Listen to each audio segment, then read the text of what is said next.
All right, Ike. It's been another week, an exciting and action-packed week here in the great state of California, down here in Los Angeles. It is LA Auto Week, which is a 3-week-long endeavor. It feels like it's a 3-month-long sometimes, but we have much ado in the world of Land Rovering here in Los Angeles, starting this past weekend, kicking off the whole week with our good friends at the Peterson Museum, Dana and the gang down there, and their involvement in something called Brit Week, which is a celebration of Britishness throughout the throughout the city. Yeah, for those of you that don't know, Dana Christinger is a fellow that works at the Peterson Auto Museum. Super nice guy and Land Rover enthusiast. Has a Series 3, owner, Red Series 3, I believe. Yeah, super nice guy. Talked to him pretty extensively at the Steve McQueen car show last year, and super nice guy. We like him a lot. Yeah, and he was driving Steve McQueen's XKSS car. It's a pretty good gig. If you can get paid to drive the Jaguar XKSS. And on Sunday, Cooper, my daughter, and I participated along with some friends of ours, 3 of my cars, in the Brit Week Heritage Rally drive, which was a drive through much of Beverly Hills and the area, the Lower Wilshire area, around the Peterson Museum. Dana was out in the XKSS on the road, now under police escort, because I think they don't really drive. I don't think they want to. You don't want to rear end that car. No, I don't think State Farm has a has a policy for $30 million race cars on the road. But anyways, it was super fun. Very lucky and proud to say, not a single Land Rover overheated in the what was 104-degree mid-November day here in Los Angeles, which means life as we know it is coming to an end. So, I mean, smoke them while you got them, I guess. But there were a couple Jags that didn't make it, though. A couple Jags had to pull to the side. So, Well, thank and one you Mini, for I'm not sure what was wrong with it. Didn't look like anything was wrong with the Mini. It had just pulled over, so we don't know. Sometimes Minis don't run if it's like a Tuesday or whatever. They're finicky. Yeah, it's an odd little car, but anyway, so that was super fun. We had a great time. The next day, Monday, then Jaguar Land Rover had both a leadership summit, which is something new they're doing. They're trying all kinds of different angles on having people associate with the brand and sort of do things that are more than just looking at the car and sort of that. And then an unveiling of the Range Rover, a pretty similar unveiling to that of which we witnessed in the UK. There was Jerry McGovern was here to talk about the car, did a similar thing, said that was he wearing his Yeezys? I couldn't see his feet. I don't know, but he did make kind of a shitty crack about Los Angeles architecture, universally booed by the entire crowd, which was pretty funny. So he's that sharp wit of Jerry's. It's probably not the first thing he's done that's been universly booed. To be honest, no, I don't think so. Freelander. Oh, people love the Freelander. Don't tell Phil. Phil's a huge advocate. He's a huge supporter. He loves it. Those who love the Freelander, and of course, it was a great event. All the Land Rover, all the Land Rover North America people were there. Of course, our good friend Joe, the president and CEO of Land Rover North America, was there, and musical artist, philosopher, educator, philanthropist, amateur juggler, and as we found out, potentially professional wrestler Wyclef Jean was at the leadership summit during the day. And you were there. You were a panelist. I was. Yeah, tell us about that. I was. Yeah. Yeah. No, it was great. My good friend Otto Bell and I had a panel with a number of other folks from YouTube, and Leonard from Land Rover, their new chief media officer, Quinn, who runs a media advertising business, sort of social media focused. We talked about technology and how technology is changing leadership and things like that. It was a great panel. We had a lot of fun, and got to spend some time with our new friend Wycliffe Jean, who's a super interesting dude, and he had a great panel just sort of about his journey from Haiti to being sort of Grammy-winning rap artist. He is he's won a lot of Grammys. He speaks like 5 languages. He plays all the instruments. He's a horseback archer, I'm sure. I mean, it's sort of anything you could think of. It seems as though he's in it. So seems like a talented dude. So what exactly happened at the leadership summit? That was there was like an after party, I'm told. Is that right? Yeah. So underneath the theater, the Academy's theater here in Los Angeles, there's like a big sort of like party kind of area. Land Rover had that all set up, did the unveiling of the Range Rover, and unfortunately later on in the evening, Wycliffe decided to give Joe a piggyback.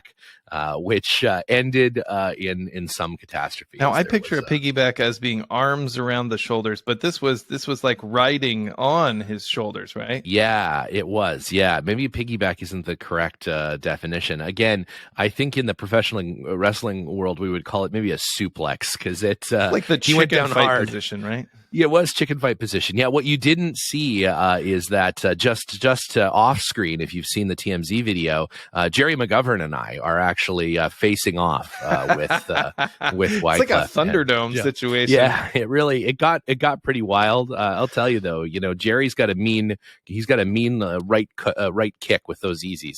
So it's I feel pretty bad for Joe when Wycliffe Jean is like, "Hey, get up on my shoulders." Do you tell him no? You just say, I'm sorry, I can't. Apparently he did, but Wycliffe was having none of it. He's like, we're going to keep this party going. He's got a lot of energy. He's a great guy. He's got a really warm, wonderful personality. And, he just wanted to keep the party going. And he thought, what better way than by hoisting giving the CEO Joe a little ride around the party. And to be fair, for most of it, it looked very successful until it really wasn't. Until he dumped him on his face. Yeah. And I spoke to Joe yesterday. I saw him yesterday, and he's fine. He's doing very well. Good. He's such a nice guy. I like him a lot. He's the nicest guy in the world. And to be fair, so is Wycliffe. Nicest guy. 2 extremely nice people accidentally thrown into a professional wrestling match, and everyone was a loser. There can be only one. There can be. So now Wycliffe is the CEO of Jaguar Land Rover North America. Is that how it works? Yeah, that's how it works. Yeah, he's known. gained Joe's power. Yeah, exactly. You could have been the chief design officer of Land Rover, if only. But you would have to best Jerry McGovern in a chicken fight. So I feel like I could do that. Yeah, maybe. No, he's a wily guy. He's spry. Doesn't look spry. It's always the little ones that surprise you. That's how they get you. So they get you. So that's what's been going on up here, or down here rather, in Los Angeles. How about up there? How are things in Oregon? What's going on in the shop? Oh man, so busy. And that's one of the reasons I couldn't make it down there. We're prepping for our good friend Nick Dimbleby of Land Rover photography fame to fly into town to see us, and we're gonna do a little mini expedition out to the Black Rock Desert, and Nick's going to come with us, and our friend Steve Francis and Linus, who's been on the show, is also going to come, and we're going to take Series 1s and traverse the High Rock Canyon Trail, which is like an old wagon road that has it's pretty wild. It's a really neat trail. It's got Indian petroglyphs and carvings from settlers in the canyon walls, and it's just a really beautiful place to go, and really a pretty remote place in North America. So I'm excited about that. Drifter named Benny that lives in a cave out there. Benny, well, so, yep. Yeah, so we've been prepping for that. We're taking Series 1 cars, so we're getting 3 cars ready for that. We're going to loan one to Steve and Nick, and then Lance is going to drive one, and I'm going to drive one. And so the guys are all working hard to get that stuff ready to go. And then we've got some ongoing restoration projects that we've sort of been gaining traction on. I think we've talked about the NADA 6-cylinder that we've secured, that has like 30,000 original miles on it. Really straight, really amazing truck, but we're kind of going through the mechanicals and getting it all dialed in. So the sheet metal's back on the car, doing the test fitting on that. The engine's running, the water pump's rebuilt. Made some pretty significant progress on that. Got new tires on it, new XCLs, 750/16s on that car, and the original paint's all getting cleaned up. So it's looking really sharp, really sharp. The interior's put back together. The elephant hide is it's the nicest elephant hide I've ever seen. It's amazing. So made of real black rhino, as we've discussed before. Yeah. So Yeah. I'm excited to see that one. I'm excited to drive that one. I really am. As am I. I can't wait. That one's a really cool car. And that's a super cool car. We've got a Series 1 RAF Blue 86-inch that cool. We're working on. That's a really original truck, originally from BC, Vancouver, BC. Still has its dealer's decals on the back, and Cool. that's a really neat car. It's got some cool accessories. Originally had a capstan winch on the front. We're putting that back on. Originally had a rear PTO, putting that back on, and just got a really nice patina to it. The dash is really sweet, and interestingly, there seems to have been a gunfight in that Land Rover, because there are bullet holes. I think there's 6 bullet holes in that car, and they're all in different places, and they're all from the inside out. Are you going to retain the bullet holes? You have to. That's part of the patina of the car. Yeah, absolutely. There's like one in the roof. There's one in the passenger door. There's one in the passenger floor. There's one in the tailgate. So there's like all over. They're just like somebody. Maybe call up a forensic investigator from the RCMP. You might be able to solve a cold case with that car. It's Yosemite Sam's. He was the original owner. Just blasting, and he was just cut off once in traffic, and that's exactly. Aside from the bullet holes, though, it remains really nicely intact. It's the frame is really nice. We've been cleaning and preserving the frame. We're not doing any paint work to the chassis, but just like cleaning all the mud and surface rust off of it, and then treating it with lanolin. It's really turning out sweet. And then we did all the mechanical work to the axle, so new swivels, new brakes, all genuine parts, and that's really turned out nice. All the original wheel cylinders, rebuilt all those, like really getting into the nitty gritty with the original details in the drivetrain. So I'm excited to see that one. That one's going to be on its wheels today, so it's very exciting. It's going to be cool, and then we'll work on the accessories over the next few weeks. Yeah, wow. That's awesome.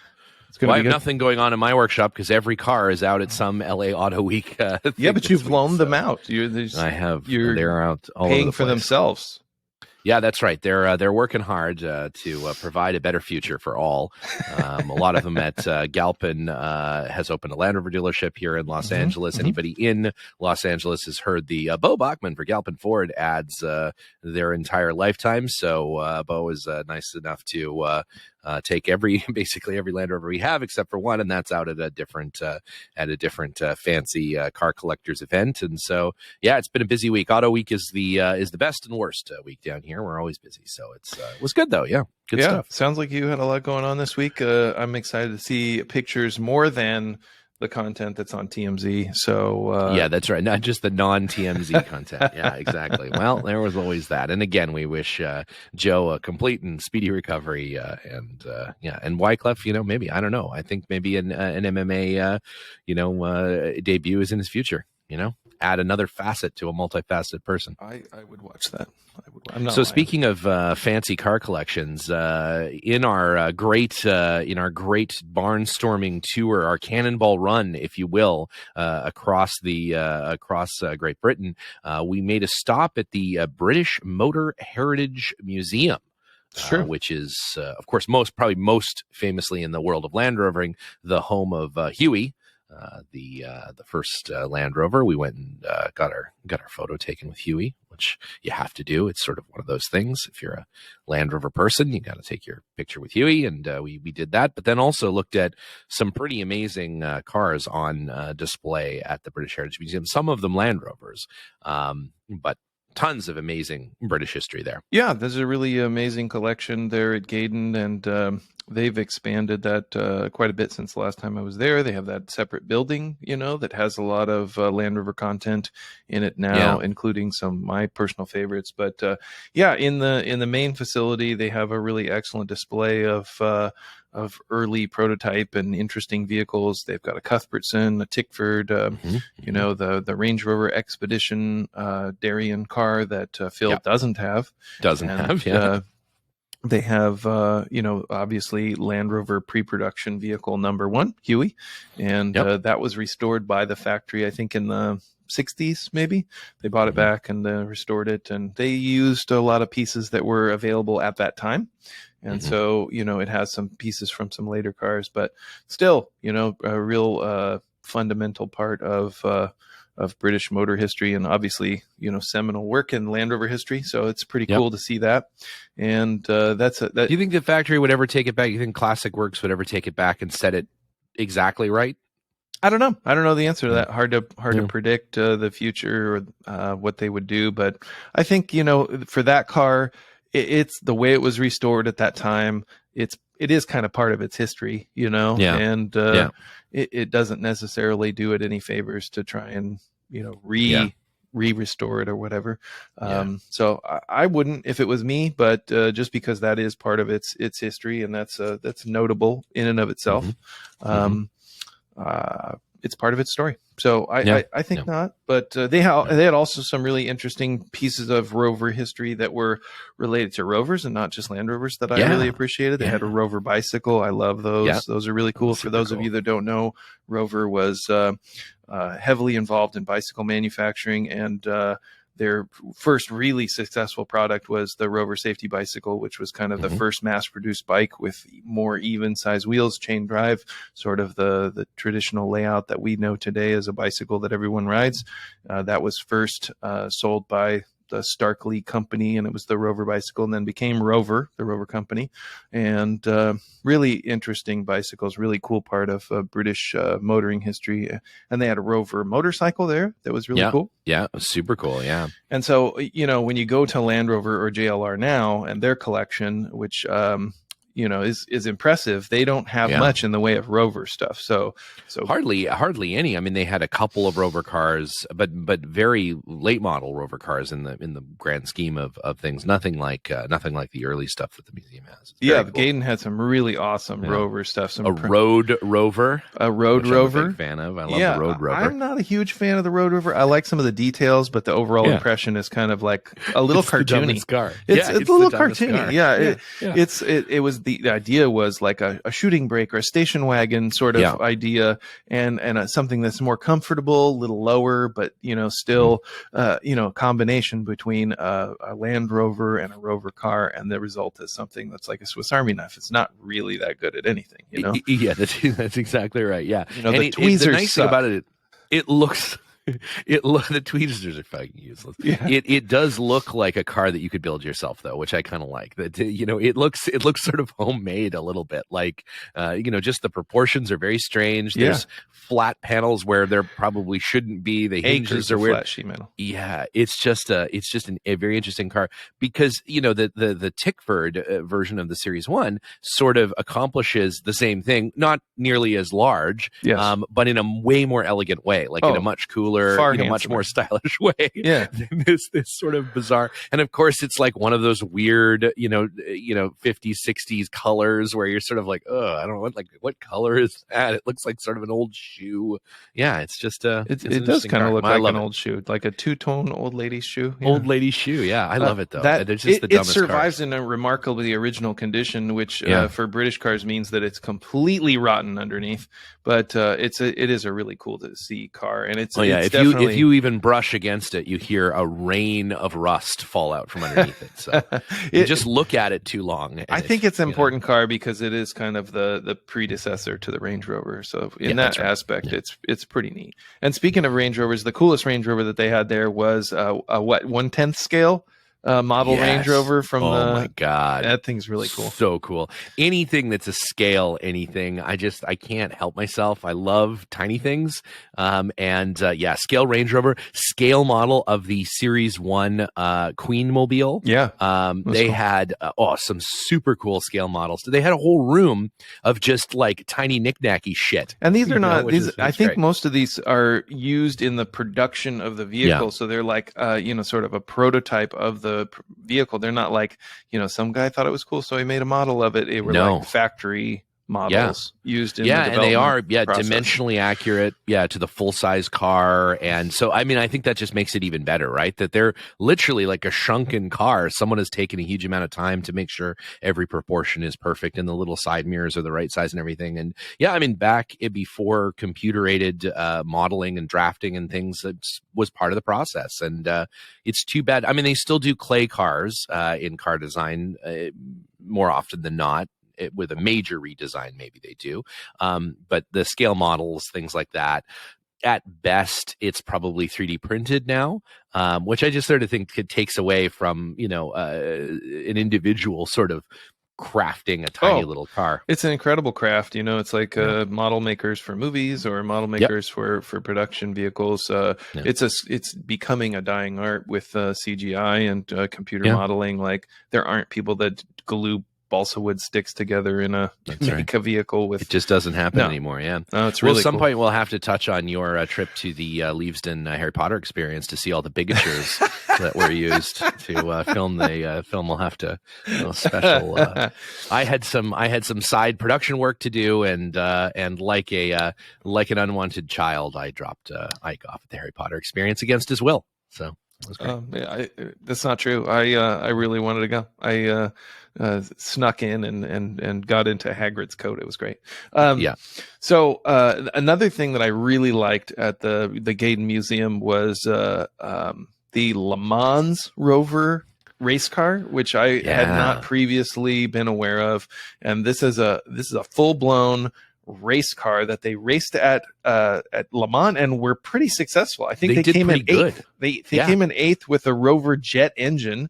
So like this is an incredible like leap in technology. Like jet engines of that period were like relatively new. They were showing up in aircraft, and of course, in that period, late 50s and 60s is sort of the atomic age. You had the incorporation both in terms of aesthetic design, but also technology from that development into automobiles. So they were like, well, if we're putting jets in, planes, the next thing is going to be jet engines and cars. Go into a car. Yeah, and Rover was kind of at the forefront of that at the time. Well, and Arthur Goddard, one of the subject of Michael Bishop's book, was involved in the very early stages of the jet car and the Wilkes.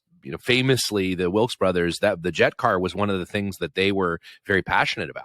That this sort of the modern, or the fathers, if you will, of the Land Rover, they were very much into the jet car. The jet car is a neat idea. Obviously, now in today's fuel economy centric sort of thinking, the idea of a jet car is sort of crazy, as they were a bit high on fuel consumption and stuff. But back then, that nobody thought about that, and it was an interesting design. And like you said, it ran the 24 hours of Le Mans, did quite well. So many cars, especially in that experimental class, don't finish the race. Like they I don't know what percentage it is, but it's a pretty high percentage of the experimental cars that just don't even finish.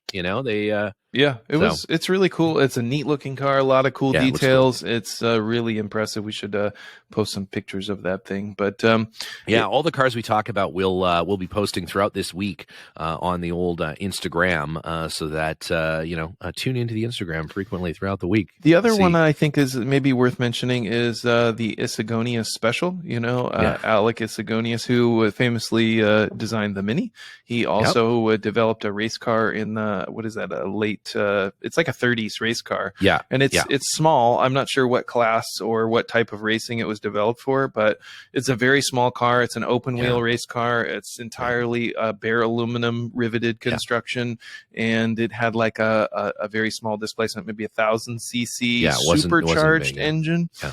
And that thing is amazing. It looks like the Rocketeer's jetpack. I can only imagine what it sounded like. I wish I could hear it run. Just a hive of angry bees. Just horrible. And the transmission sits like in your crotch, like your legs are fully down either side of the engine and drivetrain. It's amazing. There's not really a floor. There's just a place to put your feet, and it is a really cool, really neat car. It looks like a Miller race car, just like shrunken down. That's a really neat car that they have at the museum that's worth checking out, and they seemingly campaign it at various events. I'm sure. I'm sure they take all it to kinds of Goodwood stickers and stuff. Hill climbs and that sort of thing. It's cool. It's a really neat car. And of course, Ike's favorite Land Rover, the fully kitted out, fully interior detailed Judge Dredd 101 Land Rover was there as well. We had to get Ike a picture with that.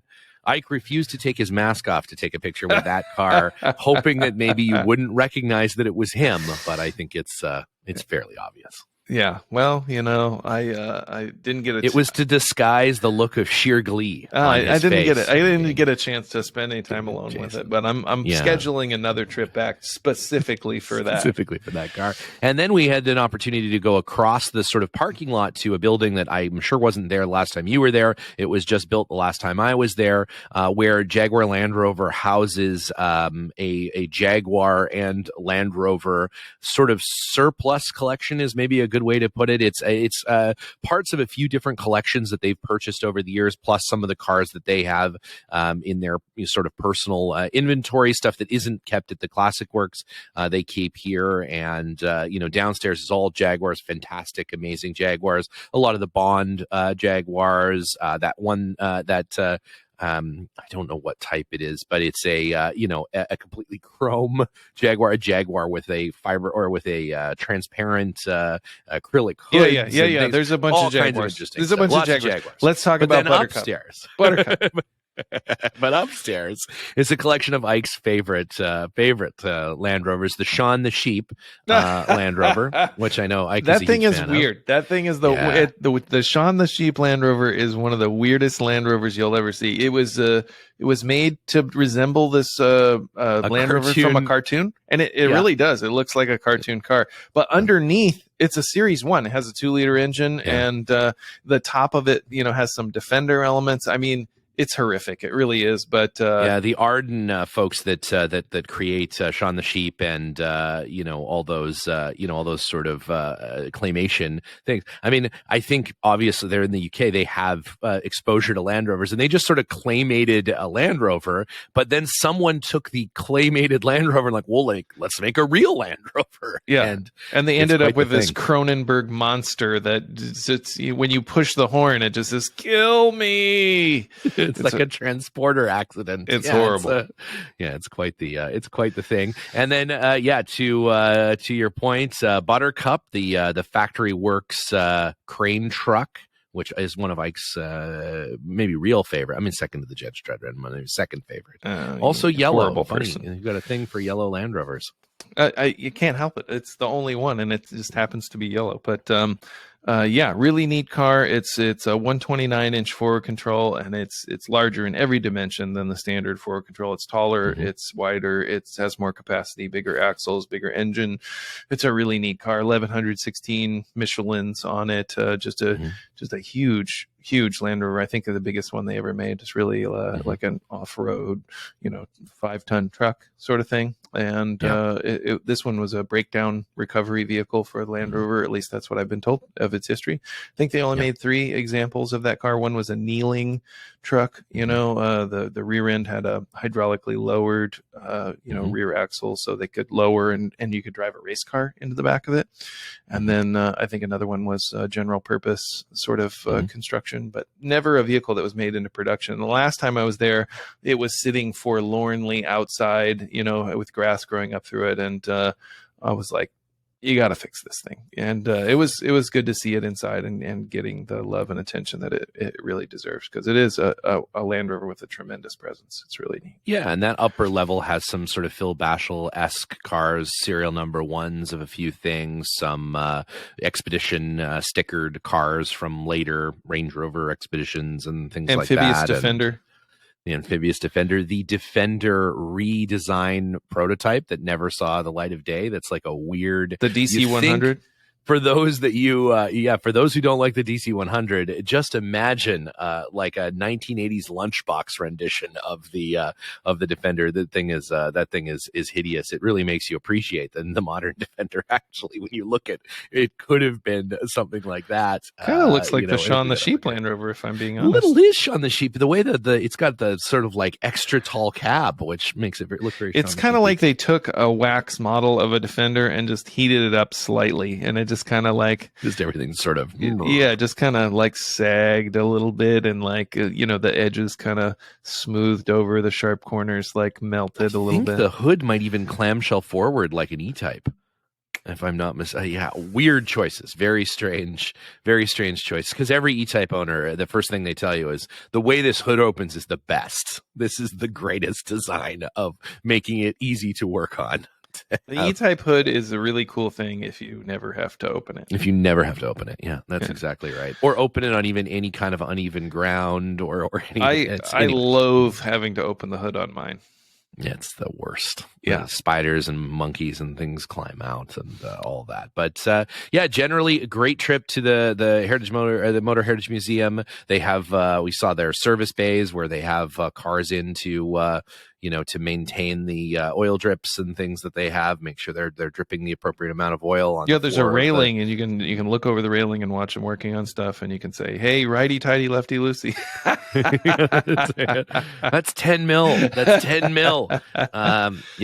It's good. It's a good time. A great if you find yourself in Gaydon in the Midlands, it's a great trip. Lots of cool stuff, really cool people there. Unfortunately, the records archive and things like that are still closed due to COVID, so we weren't able to go and steal pages out of the factory records. But in an upcoming trip, we certainly will do that. They did have an exhibit that was open that was like a pretty large exhibit, and it was like how the factory workers lived, and it was like they had a setup like their corner bar and like a cutaway of their apartment that they might have lived in, and like videos of them working and all these sorts of things. And like I heard people walk in there and be like, "Hey, there aren't any cars in here. What's going on? What the hell is this?" It was really weird. It was a weird. Yeah, it was. The last time I was there, that was all movie cars, which was which was sort of better, I guess, because it's a car museum. But it's also fun to see someone's like 1960s living room, I guess. So I think people were like, they're so used to vehicles being assembled by robots that it was kind of interesting in that regard. Yeah. But in another perspective, people are like, these were workers, and we don't care about those people. Yeah, it's the 1960s. It's the 1960s. Yeah. I think it's a little too late. Yeah, it doesn't. Nobody cares. Nobody cares. But anyways, it was a great trip to the museum, a fun day at Gaydon, and all that. So on that, Ike, what have we got? What have we got coming up on the socials, on the sites? As I said, we're going to post photos of Ike next to all the Judge Dredd 101s that we could find in the UK. A photo montage of that. Oh, we're also we're going to start posting the video episodes to YouTube 1 month after they've been on our Patreon. So if you want to get a day and date, if you will, video episode, you're welcome to join the Patreon. You also get ad-free content on Patreon, as well as exclusive Patreon videos, and a photo montage of Ike with the various Judge Dredd ones available exclusively. It's a slippery slope. Yeah, that's pretty good stuff. It's pretty good stuff, and of course, it's going to turn into a photo war. Oh yeah, it's going to be. We're gonna put something together. Head on over to the Underpowered Hour shop. We've got sparingly few. I'm like looking under couch cushions and stuff for more special edition stickers before we completely run out of them. But we are currently in pace with demand, so go check those out. Grab yourself a beautiful notebook where you can write all of the notes. The heavy criticism on if you're to write notes about deficiencies in your Land Rover, 30 pages simply isn't enough. I think it's perfect. If you write too many pages, you're going to get depressed. It's just depressing. Coasters, also beautiful Land Rover or Underpowered Hour coasters with our little Underpowered Hour logo on two, and then the little the Underpowered Rover logo on the other two, and nicely finished and all that. So you can keep your coffee table nice. This is why this is why you can't have nice things, because you have a nice set of coasters. I think the Underpowered Hour breakfast cereal is coming out soon. You're working on we're going to do a tiny little Rovers. It's going to be the marshmallows are little Land Rovers. Yeah, little land. They're oil colored Land Rovers. Yeah, when you pour milk on it, it's just a rainbow sheen.